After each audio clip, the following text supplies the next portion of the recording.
Greetings, my name is Patricia and I am 48 years old. I live with my husband and mother-in-law in a well-connected suburb near the train station, offering excellent access to the city center.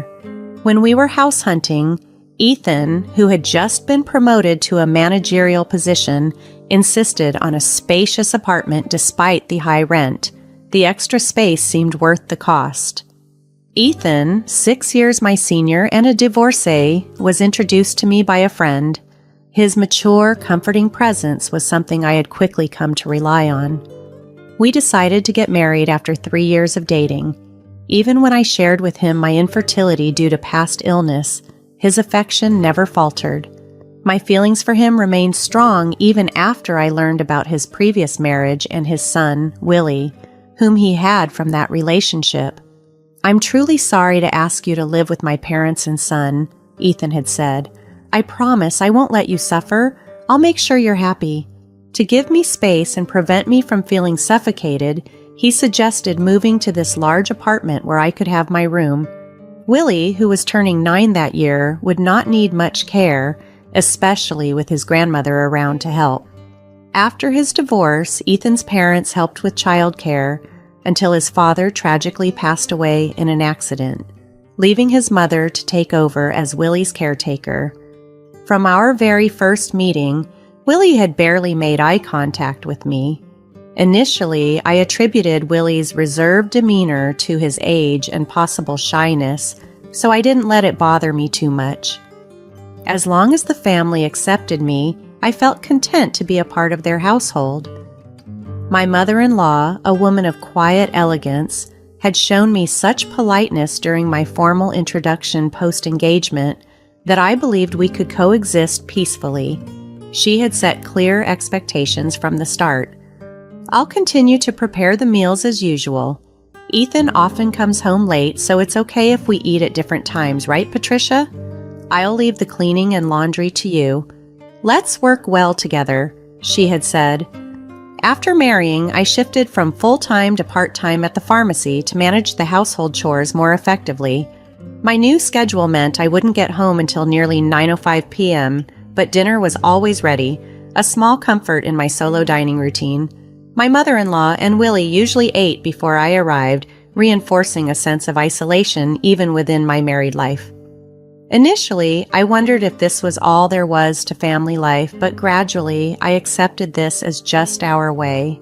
Despite our seemingly smooth start, it became clear that my mother-in-law never truly liked me or considered me a part of the family.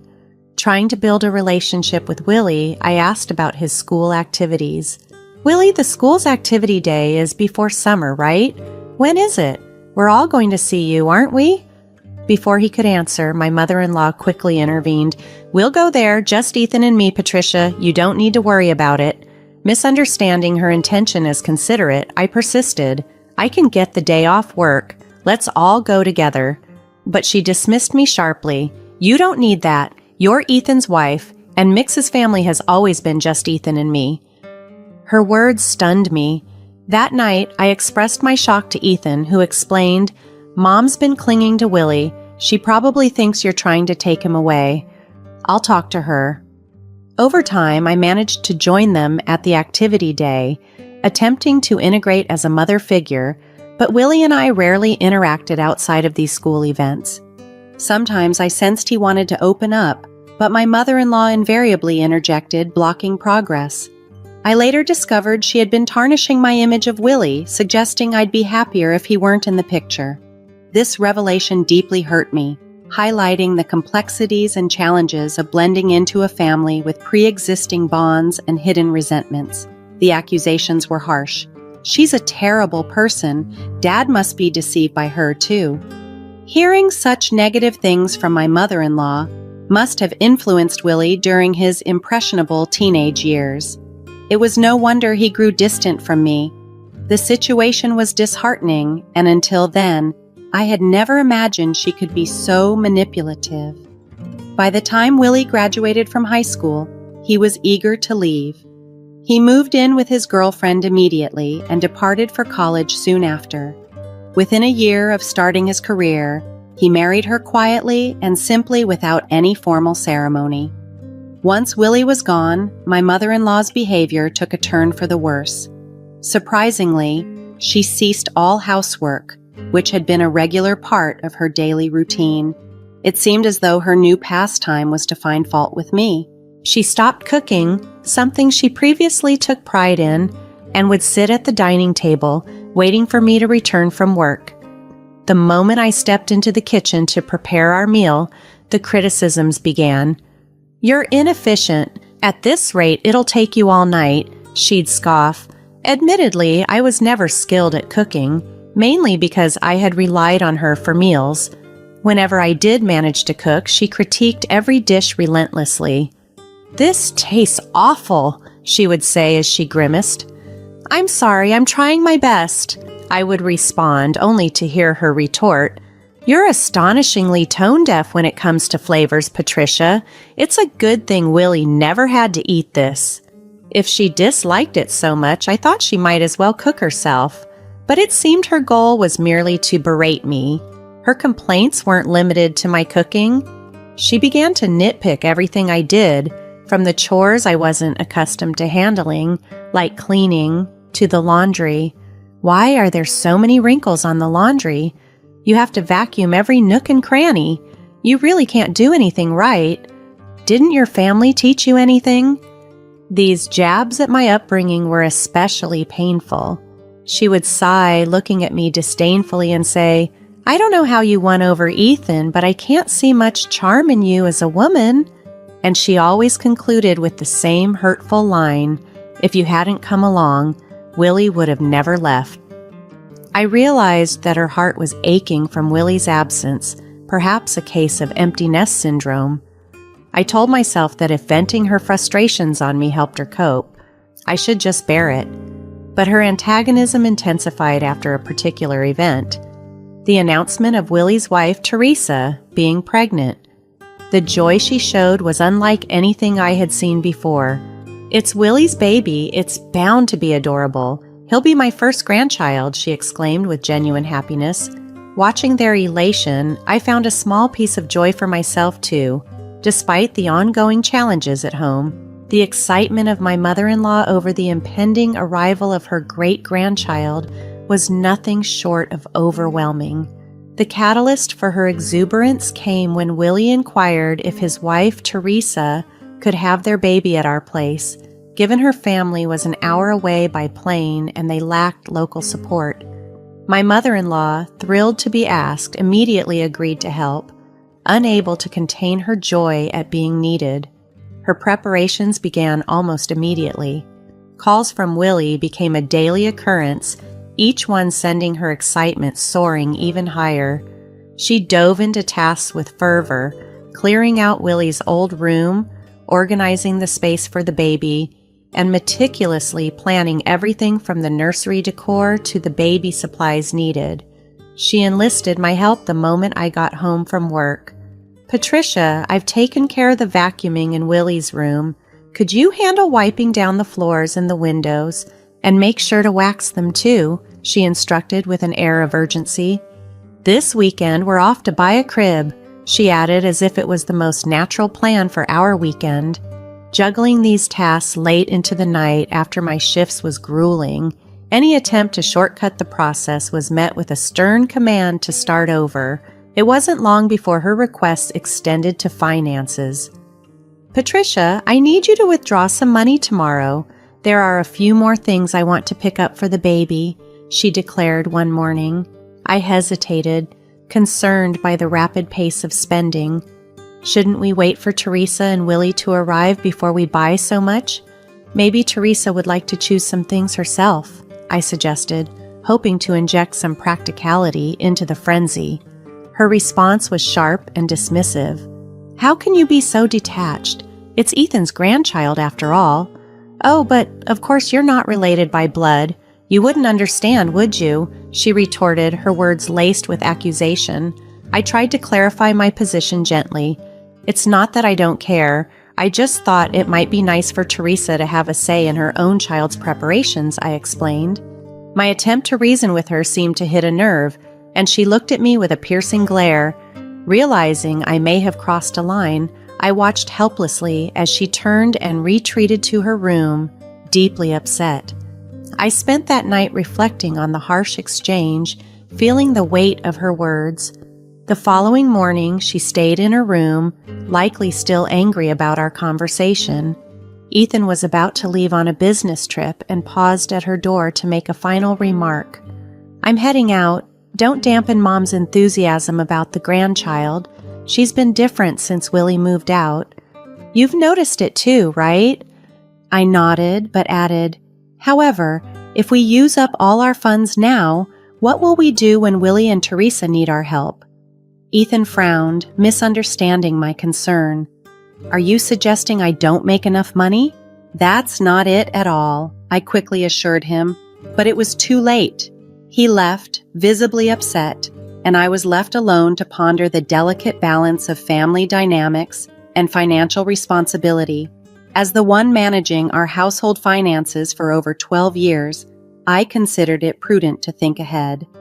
Ethan had always reassured me that my part-time income was for my use, so I diligently saved whatever I didn't spend, viewing it as a shared resource for our future needs. The financial stability of our household had been deteriorating steadily. Over the past 4 years, Ethan's salary had shrunk to 2/3 of what it was when we first got married, due to his company's declining performance. Despite the uncertainty about the company's future and his job security until retirement, Ethan was reluctant to look for a new job. He was unwilling to relinquish his role as a department head, mostly to maintain appearances in front of my mother-in-law. As a result, I took on the responsibility of paying our rent, while Ethan managed the other living expenses. We kept this arrangement hidden from my mother-in-law to preserve Ethan's dignity. One day, feeling the weight of recent tensions, I decided to leave work early to apologize to my mother-in-law. When I arrived home, she was already seated at the dining table, waiting. "I'm sorry about yesterday. I may have been too harsh," I began, but she cut me off with her icy demeanor, delivering startling news. "Willie and Teresa are coming back to have their baby here. I need you to move out," she stated bluntly. Stunned, I barely managed to ask, "I have to leave?" She confirmed, "Yes, we don't need another mother figure. You've been redundant for a while now. Willie and his family will be living here. Make sure you're out by tomorrow." Her words hit me like a truck. I had never felt fully accepted by the family, always the outsider. Now, with Willie's return for the birth, it was clear. "Your barren failure," she continued mercilessly. "You were allowed to experience raising a child. Be grateful for that. We have no obligation to support you anymore. It seems Ethan is tired of you, too. Maybe he's getting along well with a new girlfriend by now." Shocked and heartbroken, I grabbed my bag and left the house, wandering to calm my shaken spirit. I tried calling Ethan, despite my mother-in-law's insinuations. He didn't answer, no matter how many times I dialed. I even called his office, only to find out he had taken a few days off. The suspicions seated by my mother-in-law started to seem more plausible. Overwhelmed with emotion and tears streaming down my face, I found myself in front of the pub near the station, a place Ethan and I used to frequent when we first moved here. It still stood, a relic of happier times. As I entered, the pub owner's face clouded with concern before he recognized me. "Hey, long time no see. It's been about 6 years," I remarked, trying to muster a smile amidst my distress. "Yes, it's been a while. I remember you," he replied, offering a nod of recognition that brought a brief sense of relief. "Can I get a beer and a mixed plate of charbroiled chicken?" I asked, seeking a small comfort in this familiar place, a refuge from the storm swirling through my life. As I sat at the familiar pub, I engaged in light conversation with the owner, a man of few words. Sipping my cold beer and savoring the charbroiled chicken, I pulled out my cell phone.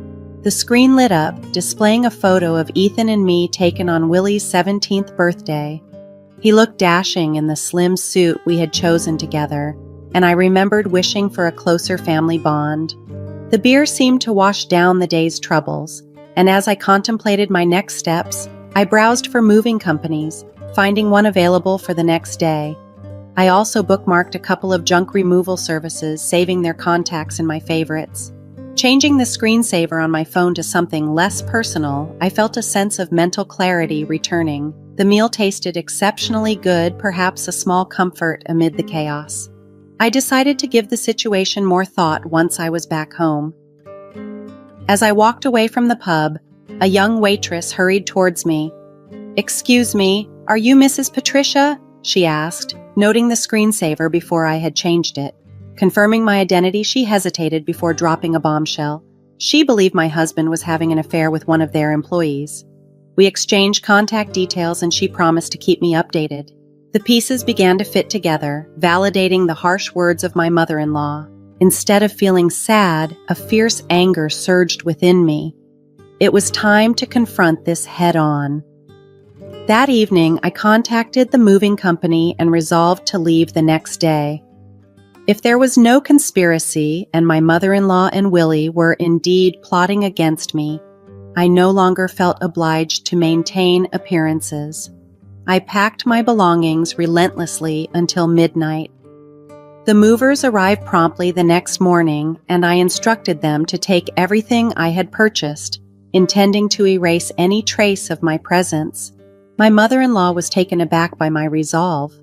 "I'm taking everything I bought. You can start fresh tomorrow," I declared, barely suppressing a laugh despite her protests. The movers efficiently cleared out my items, leaving behind only the baby gear and her old dresser, things from before my time. "Well then, I bid you farewell. There should be no trace of me left, so enjoy your new life with Ethan, Willie, and his family," I said coolly, leaving her stunned. Placing the keys on the table, I exited the house, the movers following with my belongings. I decided to stay with a colleague temporarily, feeling a sense of completion and relief. That night, I slept more soundly than I had in months. 2 weeks later, Ethan finally reached out, his voice tinged with confusion and urgency. "Patricia, where are you? Willie and his family are here. Aren't you coming home soon?" "No, I'm not coming back," I responded firmly, recalling his mother's command for me to leave. Meanwhile, the young waitress from the pub had followed through on her promise, sending me a photo of Ethan chatting intimately with another woman at the pub and later entering a hotel with her. This betrayal erased any remaining affection I had for him. Armed with evidence of the affair, I prepared to confront the situation fully, no longer bound by any illusions of my old life. Having had enough, I didn't hesitate to make it clear to Ethan over the phone. "Willie and his family are moving in with you, right?" "I figured as much. I heard they've been struggling financially, hopping between part-time jobs since Willie graduated from vocational school."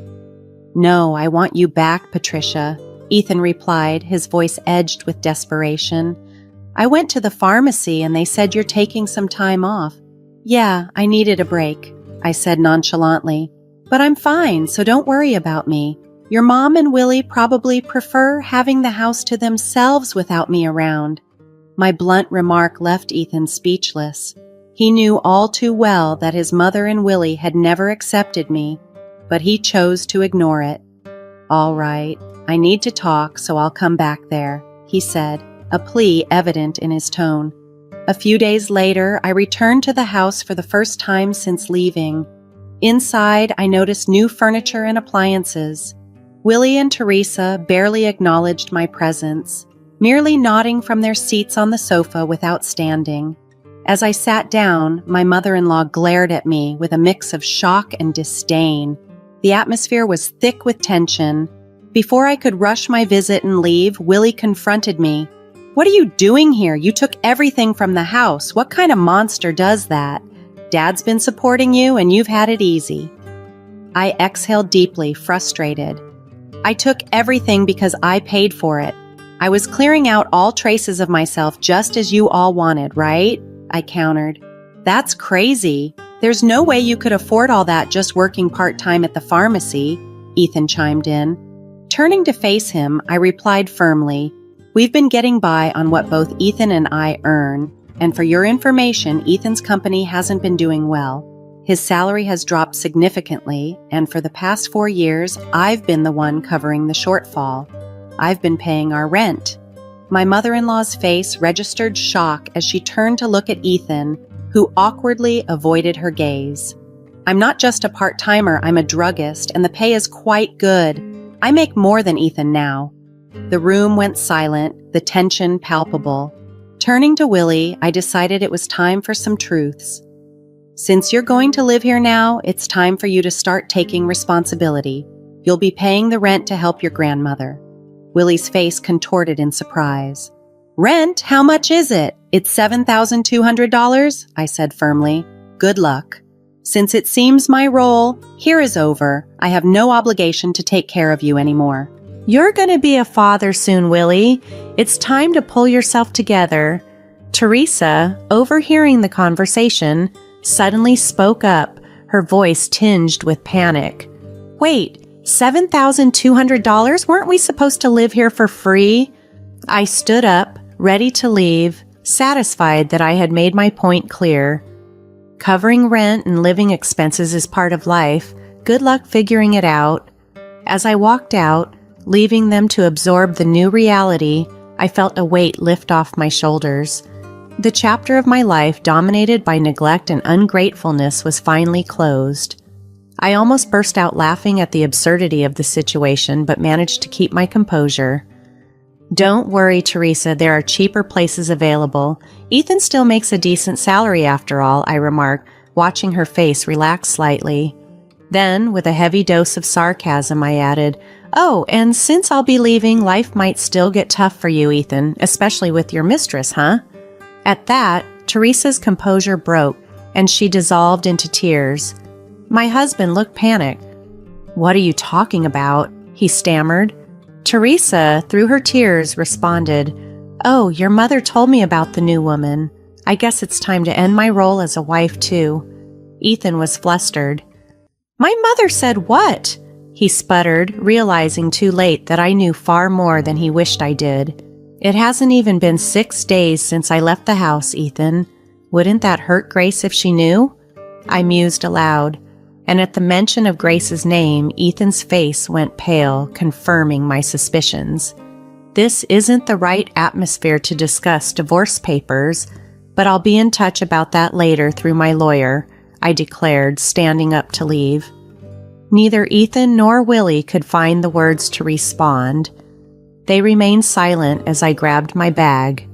My mother-in-law, however, stood up abruptly, slamming her hands on the table and yelling with a vigor surprising for her age, What the hell? It's all your fault our home is in shambles. I shot back without hesitation. It was you who told me to leave, you who hinted at Ethan's affair, and you who interfered with my relationship with Willie. Everything was because of you. I felt a rush of anger.